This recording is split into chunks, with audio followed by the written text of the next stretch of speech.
Assalamualaikum warahmatullahi wabarakatuh. Alhamdulillahirabbil alamin. Wabihi nasta'inu ala umuri dunya wa din. Wassalatu wassalamu ala asrafil anbiya'i wal mursalin wa ala alihi wa ashabihi ajma'in. Alhamdulillah, anak-anak, marilah kita senantiasa memanjatkan puji syukur kehadiran Allah atas nikmatnya, sehingga pada kesempatan hari ini kita diberikan kekuatan, diberikan kesehatan untuk melaksanakan pembelajaran kembali. Nah, pada kesempatan ini kita masih akan belajar tentang zakat, di mana pada kesempatan ini khususnya kita akan belajar tentang zakat mal. Namun terlebih dahulu, marilah kita awali pembelajaran ini dengan berdoa. Kita baca syahadat, kemudian baca doa sebelum belajar. A'udzu billahi minasyaitonir rajim. Bismillahirrahmanirrahim. Asyhadu an la ilaha illallah wa asyhadu anna Muhammadan abduhu wa rasuluh. Raditu billahi rabba wa bil islami dina wa bi Muhammadin nabiyya wa rasulah. Rabbi zidni ilma warzuqni fahma. Baik, semoga dengan doa ini kita diberikan kemudahan dalam belajar, dan tentunya apa yang kita pelajari akan kita pahami dan nantinya dapat kita amalkan dalam perbuatan sehari-hari. Baik, pada kesempatan ini kita belajar tentang zakat dengan kompetensi dasar yang harus kita kuasai adalah memahami ketentuan zakat. Sedangkan dari pembelajaran ini nanti diharapkan kalian dapat menjelaskan tentang ketentuan zakat profesi, ketentuan orang yang berhak menerima zakat, dan juga hikmah dari berzakat. Baik, langsung saja kita akan pelajari tentang zakat profesi. Nah, yang perlu kita ketahui ternyata zakat profesi ini merupakan salah satu zakat yang tergolong baru, karena ini merupakan hasil ijtihad dari para ulama khalaf atau ulama pada masa ini. Nah, kenapa zakat profesi ini dikeluarkan? Karena saat ini banyak sekali profesi-profesi yang tentunya mendatangkan pendapatan, bahkan mungkin pendapatannya bisa sepadan atau lebih besar daripada para pedagang, peternak, dan juga para petani. Kalau zaman Rasulullah dulu, kebanyakan profesi, sudah ada profesi, namun memang di sana profesi yang terbanyak adalah pedagang. Bagaimana juga mungkin di saat ini pun sebenarnya juga banyak pedagang. Nah, jenis profesinya ini ada olahragawan, ada dokter, guru atau mungkin dosen, wartawan, pengacara, ada artis, atau mungkin bintang iklan, presenter, dan lain-lain yang tentunya dapat menghasilkan pendapatan seperti yang kami sampaikan tadi, sepadan atau mungkin lebih besar daripada pedagang, peternak, ataupun petani. Nah, kemudian yang selanjutnya, zakat profesi ini harus dikeluarkan zakatnya menurut para ulama khalaf atau ulama pada masa kini atau ulama sekarang, berdasarkan hasil ijtihadnya harus dikeluarkan. Nah, ketentuannya untuk zakat profesi ini adalah sama dengan emas, yakni nisabnya atau batasnya sama dengan emas, yakni 85 gram. Kemudian zakat yang dikeluarkan atau kadar zakatnya adalah 2,5% dari uang yang dimiliki.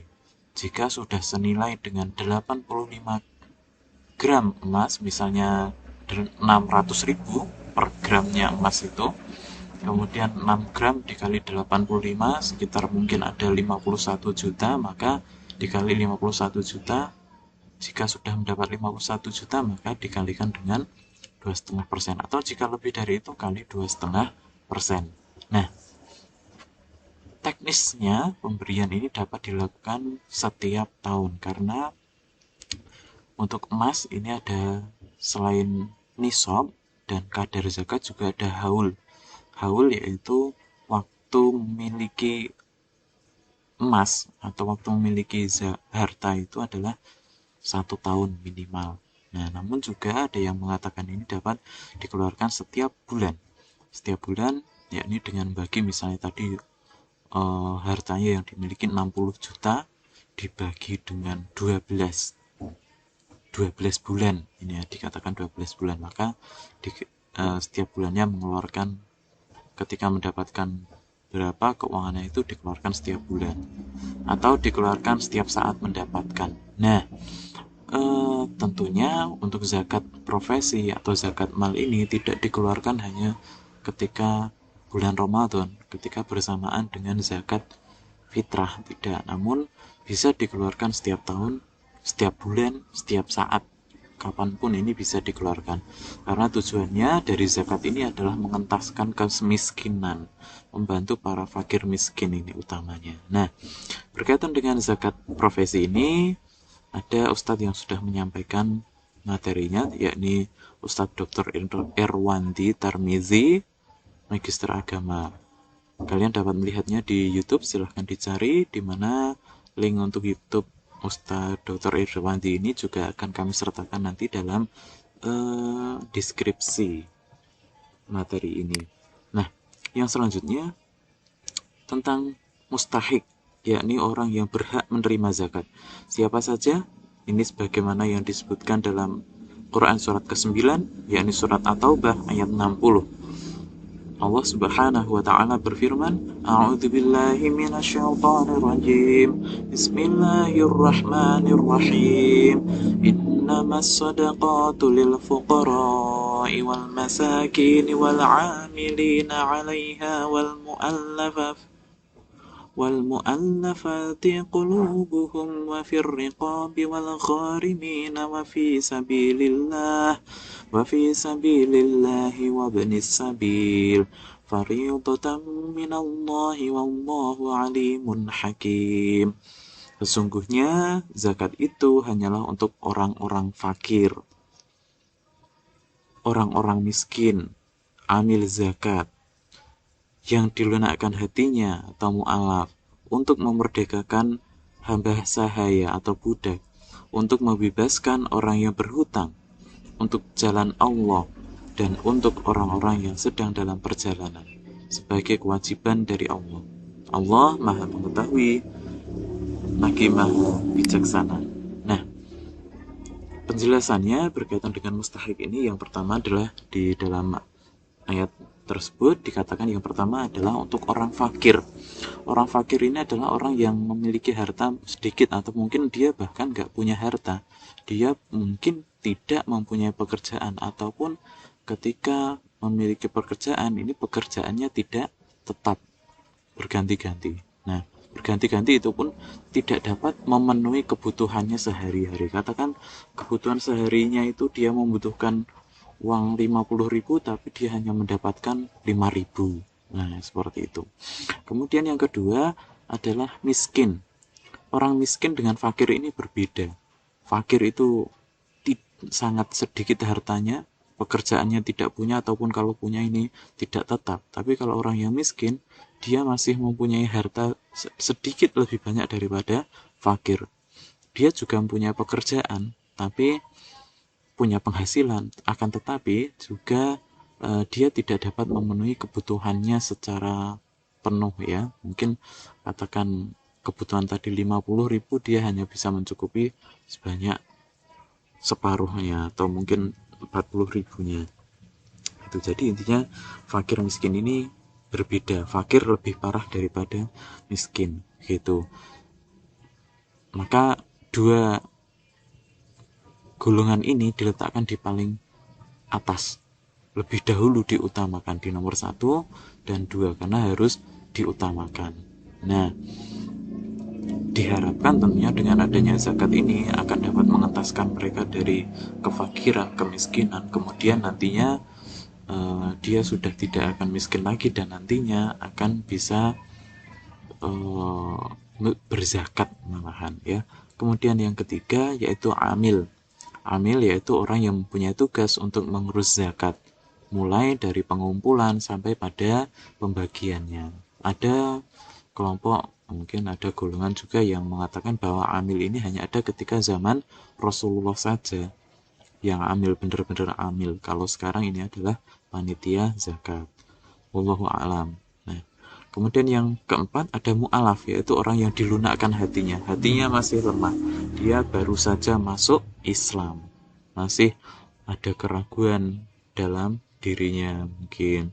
Dia baru saja masuk Islam belum lama. Maka untuk memantapkan hatinya dengan diberikan zakat ini, dia tentunya akan merasa saya ini adalah sebagai orang Islam. Ternyata orang Islam memperhatikan saya sebagai orang yang baru saja masuk Islam. Demikian. Kemudian yang selanjutnya yang termasuk dalam mustahik adalah riqab, yaitu untuk memerdekakan budak atau hamba sahaya. Budak ini adalah orang yang bekerja tapi dia tidak diberikan pendapatan, tidak diberikan apa-apa. Dia selalu disiksa, disuruh bekerja terus. Kalau zaman dahulu ada Bilal bin Rabah itu yang kemudian dimerdekakan oleh sahabat dan akhirnya dia masuk Islam. Nah, itu. Kemudian yang ke-6 ada gharim. Ini adalah orang yang mempunyai banyak hutang, tapi banyak hutang ini adalah hutang untuk kebaikan, yakni untuk memenuhi kebutuhan hidupnya, bukan untuk berbuat maksiat, bukan untuk berjudi dan sebagainya, ya. Kemudian yang ketujuh adalah sabilillah atau fisabilillah. Ini adalah golongan yang dimana dia adalah segala usaha untuk menegakkan agama Allah. Ini seperti adanya pengembangan pendidikan untuk pondok pesantren, maka ini juga diperbolehkan. Untuk kesehatan, mungkin untuk rumah sakit, untuk dakwah panti asuhan dan lain sebagainya, maka ini diperbolehkan. Yang kedelapan adalah Ibnu Sabil. Ibnu Sabil yaitu orang yang melakukan perjalanan. Orang yang melakukan perjalanan dan dia kehabisan bekal dalam perjalanan, kemudian perjalanannya itu bukan untuk maksiat, artinya dia untuk menuntut ilmu, berdakwah, silaturahmi, ini maka boleh kita berikan zakat dari zakat mal atau zakat harta, bukan hanya zakat profesi ya, tapi dari seluruh zakat yang kita keluarkan. Yang selanjutnya terakhir di materi ini adalah tentang hikmah berzakat. Nah, dengan berzakat yang pertama tentu ini sebagai ungkapan rasa syukur atas nikmat yang diberikan oleh Allah. Banyak sekali nikmat yang diberikan Allah, bahkan kita tidak akan bisa menghitungnya. Allah mengatakan dalam salah satu hadis itu bahwa jika diibaratkan kenikmatan Allah itu adalah lautan mungkin ya, laut, maka jika diibaratkan kenikmatan Allah itu, kalau misalnya dengan lautan itu tidak akan cukup untuk menuliskan nikmat-nikmat Allah. Jika air laut itu digunakan sebagai tinta, maka tidak akan cukup untuk menuliskan nikmatnya Allah. Kita lihat saja dari diri kita. Dari kita bisa melihat rambut, dari ujung rambut sampai ujung kaki, semua adalah karena nikmat yang diberikan oleh Allah yang harus kita syukuri. Nah, salah satunya adalah dengan berzakat. Nah, kemudian yang kedua, mengurangi kesenjangan sosial antara yang kaya dengan yang miskin. Nah, nantinya yang miskin, yang fakir ketika diberikan zakat, tentunya dia akan merasa dirinya tidak malu lagi dengan yang kaya. Dia paling tidak sudah merasa lumayan. Nah, dia begitu. Nah, kemudian yang ketiga, menyucikan diri dari dosa dan memurnikan jiwa atau tazkiyatun nafs. Yang keempat, menumbuhkan sifat dermawan. Ketika kita sudah berzakat, tentu kita akan melatih diri kita dengan untuk bersedekah setiap saat, berinfak, dan mengikis sifat kikir, sifat pelit yang ada di diri kita. Kemudian yang kelima, sebagai pembersih harta Karena dengan zakat mal ini tujuannya adalah membersihkan harta kita dan penjagaan dari sifat tamak, sifat sombong. Nah, kemudian yang keenam, menolong, membantu, membina kaum du'afa, orang-orang yang lemah secara ekonomi maupun mustahik lainnya. Ini ke arah kehidupan yang sejahtera. Nah, maka ada juga yang berpendapat untuk zakat ini akan lebih baik kalau ada yang namanya ada mustahik yang bersifat produktif. Nah, produktif itu dia diberikan zakat, kemudian dengan zakat itu dia bisa mengembangkan usaha. Nah, misalnya dengan berdagang. Kemudian dengan begitu dia kedepannya tidak akan miskin lagi, namun malah dapat berzakat. Nah, itu tujuan dari zakat ini juga. Nah, yang ketujuh, mewujudkan tatanan masyarakat yang sejahtera, rukun, dan damai. Nah, demikian materi yang kita pelajari pada kesempatan hari ini dan beberapa minggu yang lalu berkaitan dengan zakat. Kemudian silahkan kalian mengerjakan penilaian tugas pengetahuan yang sudah tersedia di Google Classroom. Saya harapkan kalian dapat mengerjakan saat ini juga, tidak perlu ditunda. Tenggat waktu mengerjakan pukul 16 nanti sore. Jika mendapatkan nilai kurang dari KKM, silahkan kalian bisa mengerjakan perbaikan tugas. Nanti akan kami sediakan di Classroom perbaikan tugas sehingga kalian nanti mendapatkan nilai minimal KKM 80. Demikian yang dapat kami sampaikan. Jazakumullahu khairan katsira. Kita akhiri dengan doa kafaratul majlis. Subhanakallahumma wa bihamdika asyhadu an la ilaha illa anta astaghfiruka wa atubu ilaik. Assalamualaikum warahmatullahi wabarakatuh.